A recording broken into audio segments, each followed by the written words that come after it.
This is the Storyworks Roundtable, where we have conversations about craft. Because becoming a successful author begins with writing a great story.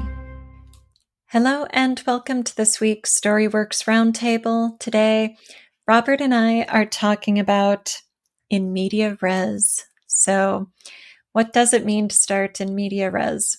Do you want to give us throw a definition out there? Oh, you just got to jump right into the action. It's all happening. But this is how you could take it badly. I mean, it could be that, but it's really starting where the story needs to start. It means in the middle of action. But what it means is that we're not doing a lot of throat clearing. We're actually getting the story started. We're showing things underway. Probably the character in their ordinary world, but there could be things happening to them that are foreshadowing what's about to happen. So we're getting a sense of activity. And, the reverse of that would be,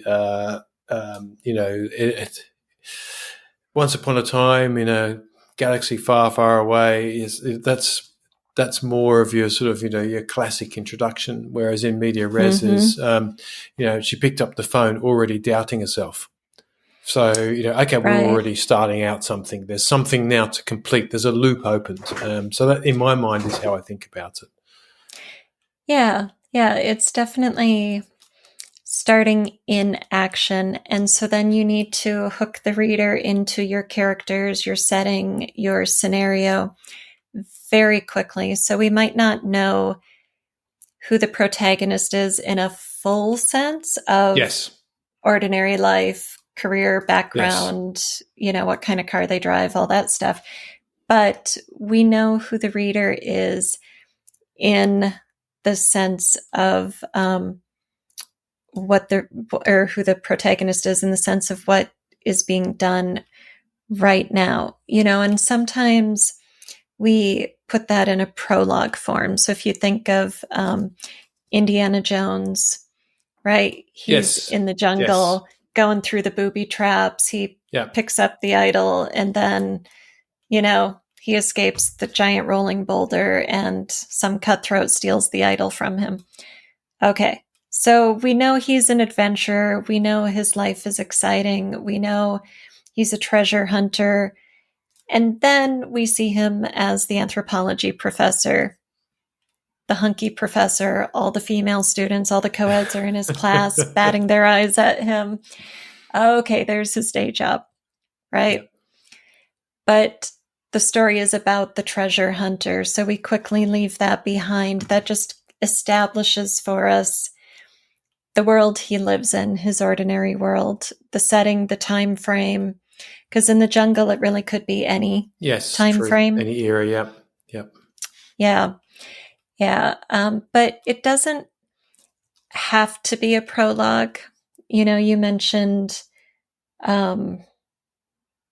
picking up the phone, feeling nervous. And so that's a great example. Like I recently started reading a Lionel Shriver novel, and it has a rather luxurious opening with a lot of who is, living what kind of life, where, what her husband's like, what her profession is, who her friend is, how they get started, the two couples going out, and then it leads to an affair. So there's a lot of getting us into the story through the characters and their world. Yep. But if you wanted to open a story like that in media res, you might have the lovers lying in bed together, and then one of them mentions the other one's spouse. Oh, we're in the midst of an affair. We're in the middle of this. Yep. The conflict is underway. Yeah, I mean, as you say, and we do go on about it, I suppose, in terms of, you don't want to start too early, but equally you don't want to start too late. And some risk of in media res is that you start in action that is too confusing for the reader. And as you said, Alida, you haven't we know that we're going to have to establish this character pretty quickly if we've got them in the middle of some activity, which is not a bad thing to learn to do, because I think that's good scene craft anyway. You don't want to start every single scene with some exposition setting it up. So in a way, it just happens to be probably one of your, outside of perhaps your climax, the most important scene, because it's what is going to hook your reader first. It's going to set the tone of the story. You hopefully have the underlying theme that's, out of the reader's awareness, but it's there as the author. So that, there's an awful lot to be juggling. And again, I suppose we're talking about craft from a polishing point of view, from a thinking point of view, not from a just, regurgitating it on the page, which I think in media res can sometimes feel like it. So I'll just start in action, just get it down there. But there's a lot more to it than that. There's layering going on there. There's some careful thought about, well, if I'm going to start in the middle of some action, and when we say action, we don't mean, battles or fights. We just, we mean there is something happening. So what is that something happening, and why is it important? It's not just a character making a cup of tea, unless it's the only thing they can think of to do, and it's relevant to their story about feeling isolated. So there's such deliberation has to go into starting in activity. Right. And even, when I think of in media res, I do think of something intensely active, because then the action is pushing aside the character's introduction. Yep. It's delaying that. It's like the Indiana Jones example. And the risk, so the benefit there, like, it works really well when you're dealing with a type. Everybody gets the archetype of treasure hunter, explorer, adventurer, right? And if you open with our lovers in bed in the midst of an affair, lovers, right? Yep. But maybe for almost all of your readers, lovers becomes cheaters, adulterers. And so you have to be careful if you choose that. Is that type what you want to lock into your reader's mind? Yes. Because there could be a value judgment associated with it. Would it be better to introduce the character to get some of the situation, the situational pressures that lead to our character's choice into the reader's mind before we get to the source of conflict, to, in this case, an affair? Right. Yeah. Because if you're starting in media res with something that's in society morally questionable, then you've got to pretty quickly get to some pretty serious motivation that the reader can then identify with, which might be difficult in that situation, but not impossible. Right. So I think that's well observed. Having an eye on your genre and reader expectations is also important in terms of how you start in media res. There's definitely things in there to bear in mind. If it's as you say, I mean, actually, Indiana Jones is a really good example, because had they started with the day job of the professor, a lot of people may have been just turned off immediately. Oh God, what is this? Whereas you cannot be helped but be, thrilled by this daring guy leaping away from a giant rolling stone, and after he's just dodged all these tricks and finally succeeded in something, and then flip, all of a sudden, oh God, he's got to live this dull existence in order to be able to be that adventurer. So it's a clever juxtaposition as well. It is, yeah. And besides the question of, moral objection or giving your reader the wrong first impression, the wrong first identity on your character, you also have to think about complexity. So some scenes work really well just off the bat, throw us into the action. Yes. And then you can come back and say, okay, Indiana Jones does this because he loves the past. He loves artifacts, because he's a preservationist. Yes. Because he's an expert in this field and he's fascinated by these things, not because he's a cutthroat who wants to steal gold. Good point. and, Yes. destroy Yes. treasures and Yes. get money, right? And so sometimes we need some of that understanding before we enter that main conflict. And other times you can throw us in the action and then bring us that understanding. As is done in Indiana Jones. Yes, that's true. So we don't just get the sense of, oh, this day job is, Mm-hmm. he's having to put up with this so he can do the other stuff. Well, actually, no, but it shows that he cares. So we can't show that while he's in the middle of the action, because he's not going to stop and turn to the camera and say, this artifact is really important to everybody. it's, Right. it's,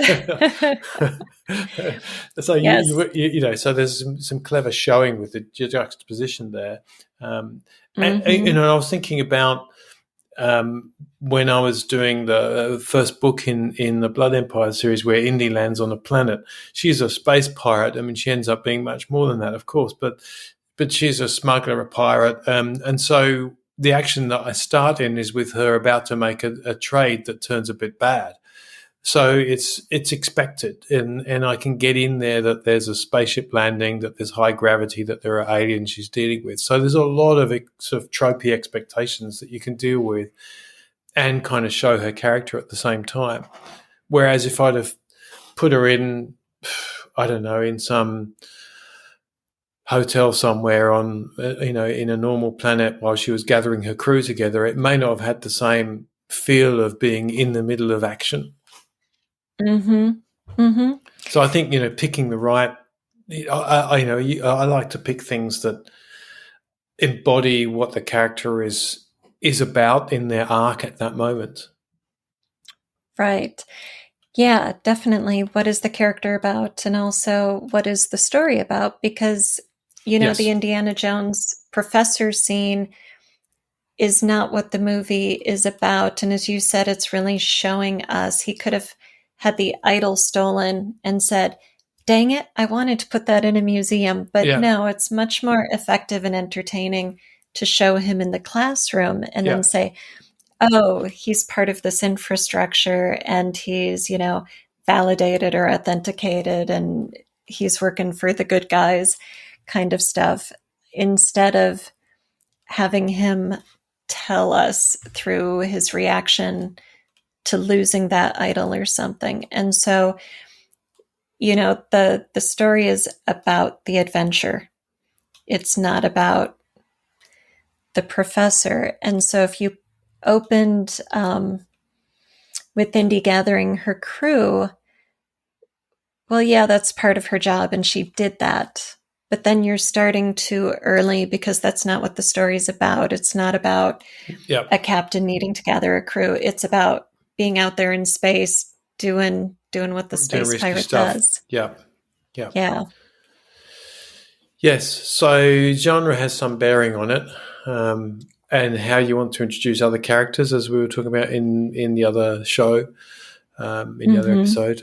That gives you an opportunity, I think, when you're in media res too, to not always, obviously, because it may be a solo scene, but you can start to really work the craft in there and get multiple layers of things going on. Where because ideally I suppose most of us would say you pretty much want to establish your main characters and your supporting characters pretty early on in a book. You don't really want to introduce a key character too late in the story. I mean, it can be done, but I think that's hard work. So Yeah. they don't, but they don't all have to appear on the first page in media res either. But it is an opportunity. Right. I mean, when you're opening in intense action, you're really pushing aside the introductions. And so things need to be understood by the reader at first glance. Yeah. So we're at the scene of a crime, or we're inside the booby-trapped cave, or we are, at the launch pad for the rocket ship. So it's very clear to your audience what the situation is around the action. The other stuff comes next, right? When that moment of intensity is resolve, the intensity is Yeah, yeah, released.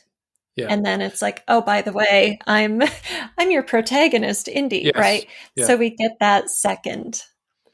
I agree. Mm-hmm. You risk familiarity is really key, and I'm taken back now to my corporate training days where we had this really sort of strange thing where almost when you're teaching new concepts to people, in actual fact, only 15% of what you teach can be new at any one time, because otherwise it's just too much. So, in other words, Mm-hmm. what you're using, if I put that in a more positive frame, you build on what people's knowledge is by using 85% of what you tell or explain or demonstrate or have them practice as things that are already familiar.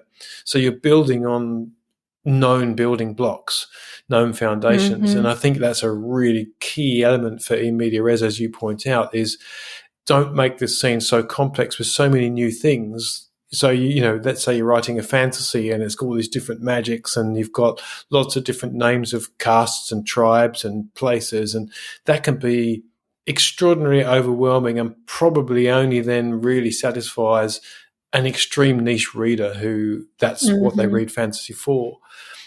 Whereas if we open with an establishing scene that everybody recognises, so as you say, it could be, a car scene, or it could be a crime scene, or it could be, Right.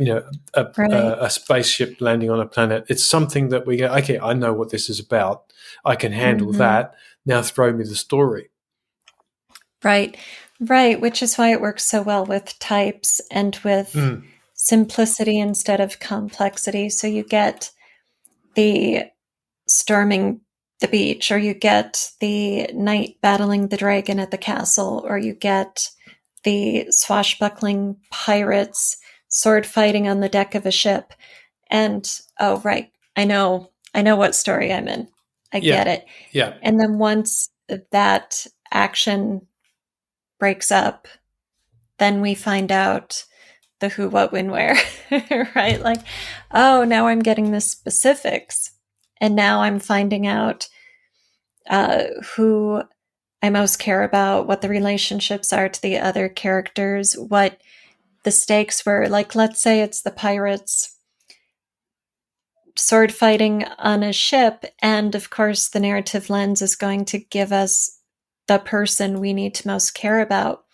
So, okay, he's our good guy, but why do we need to care about him? yeah, yeah, yeah, Why is he on that ship? Who are the opponents? What were they after? Is he trying to recover treasure that was stolen from him? Or did he steal the treasure from the bad guy pirates and they're trying to regain it? Is he on the run? Does he have somebody waiting at home? Is it so that situational understanding that readers need to draw us fully into a story is what follows the in media res opening.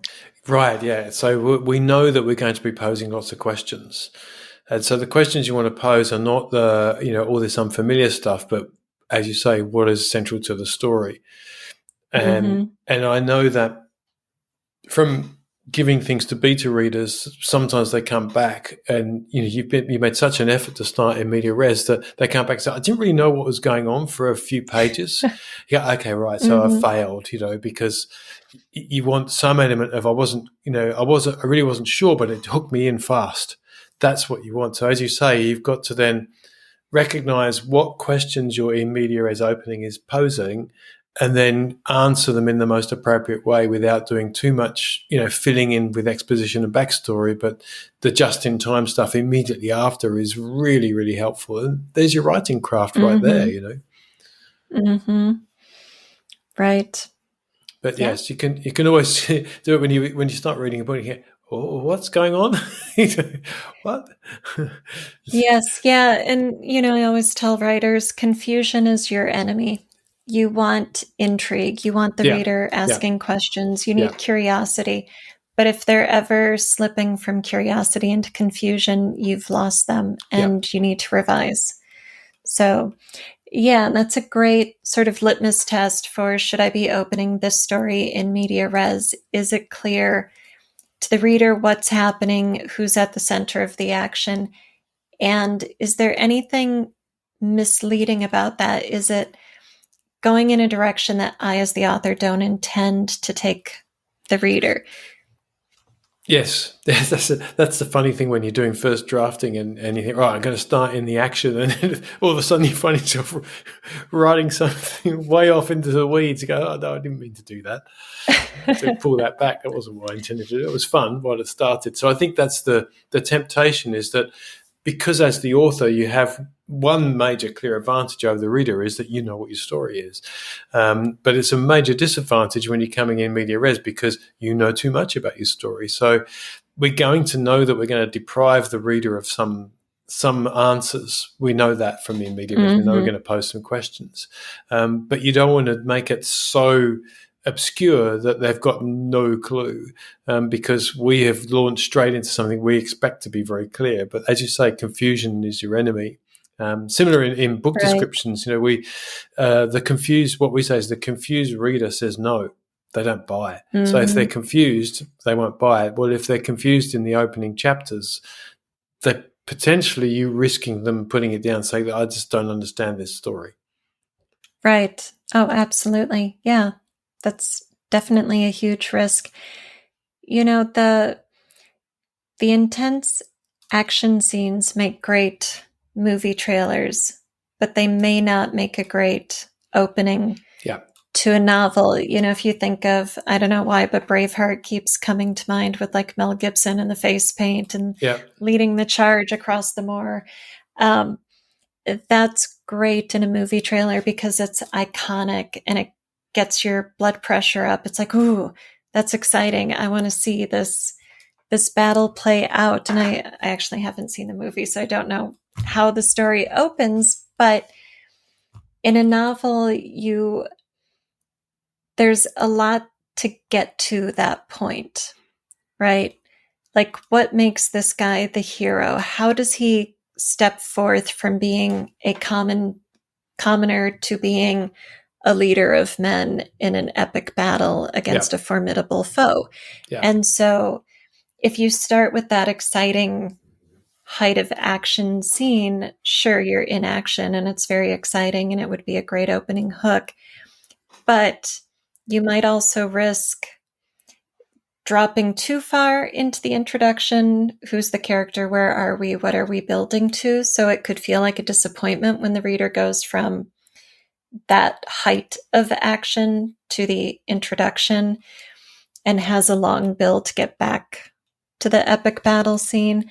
It could also be confusing if we don't know, well, that's the end of the journey, but first we need all of this other complexity, introduction, setup, history, relationships, world building, right? So you've got to think what's appropriate to bring this reader into the story. Yeah, I think it's the wording itself is a bit misleading, isn't it? Open in the action. Really, what we're saying is, open with something underway, and then you zoom back from that and say, okay, what is the appropriate thing that's underway in terms of the reader's expectations for this type of story? How is this revealing the character and their arc? What are we doing in terms of introducing some sense of maybe hints, foreshadowing of the conflict? Are there any other characters that are going to play a role in this opening scene? And how is this showing maybe even some elements of the ordinary world or aspects of the ordinary world or a juxtaposition to the ordinary world? So it's so much to think about. And this is where I think this is where it's great being an author, because you're your own film director. You can think, what's my opening shot? Right. And you want to make sure that opening conveys to the reader what the story is truly about. So let's take our Braveheart-like character. I'm not saying Braveheart, but something like that archetype, right? And let's say we open in the village tavern and he's sitting in a corner with his mug of ale, and the village bully walks in and starts pushing around a neighbor because he thinks the neighbor's cow hopped his fence or something, right? So our protagonist in the corner, minding his own business, stands up, intervenes. Maybe he does it very peaceably, but he's got a formidable presence, and so the bully backs down and slinks away.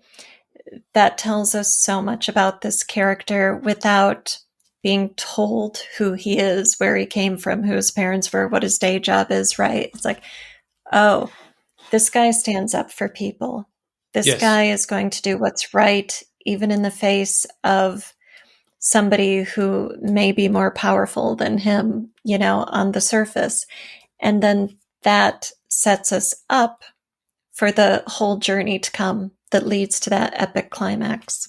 Yes. Yeah, that's a good point. You want to try and show what's ingrained in your character. That's obviously one of the fastest ways to get people attached to who the character is. So in media res, I do believe that you want to show who your character is, and your Indiana Jones is a perfect example of that.